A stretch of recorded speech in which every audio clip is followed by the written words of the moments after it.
ವೀಕ್ಷಕರೇ, ಟಿವಿ ಕಾರ್ಯಕ್ರಮವೊಂದು ಮೂಡಿ ಬರುವಲ್ಲಿ ಸಂಕಲನಕಾರರ ಕೈಚಳಕ ಗಣನೀಯ. ವಿಷಯ ಎಷ್ಟೇ ಚೆನ್ನಾಗಿದ್ರೂ ಅದರ ಪ್ರೆಸೆಂಟೇಷನ್ ಆಕರ್ಷಕವಾಗಿಲ್ಲದಿದ್ರೆ ಜನರನ್ನ ಆಕರ್ಷಿಸಲು ವಿಫಲವಾಗತ್ತೆ. ಈಗ ಕೃಷಿ ಕಸ್ತೂರಿಯ ಎಡಿಟರ್ ಶ್ರೀ ಮೋಹನ್ ಬಾಬು ಅವರನ್ನ ಮಾತನಾಡಿಸೋಣ. ಮೋಹನ್ ಅವರೇ, ನೀವು ಕೃಷಿ ಪದವೀಧರರು ಆಗದೆ ಇರೋದ್ರಿಂದ ನಿಮ್ಗೆ ಕಾರ್ಯಕ್ರಮ ನಿರ್ವಹಿಸೋಕೆ ಕಷ್ಟ ಆಗ್ತಾ ಇದೆಯಾ?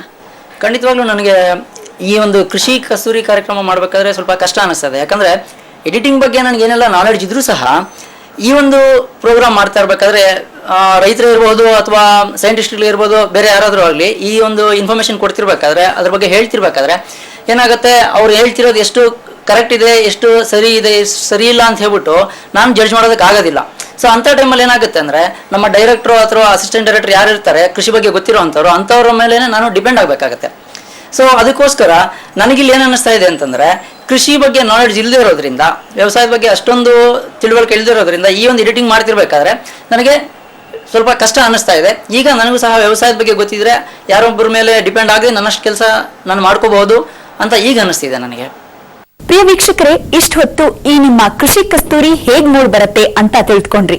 ಒಂದು ಪುಟ್ಟ ವಿರಾಮದ ನಂತರ ಪತ್ರಿಕೆ ಮತ್ತು ಟಿವಿ ಮಾಧ್ಯಮಗಳಲ್ಲಿ ಕೃಷಿ ಪದವೀಧರರಿಗಿರುವ ಅವಕಾಶಗಳ ಕುರಿತು ವಿವರ ಪಡೆಯೋಣ.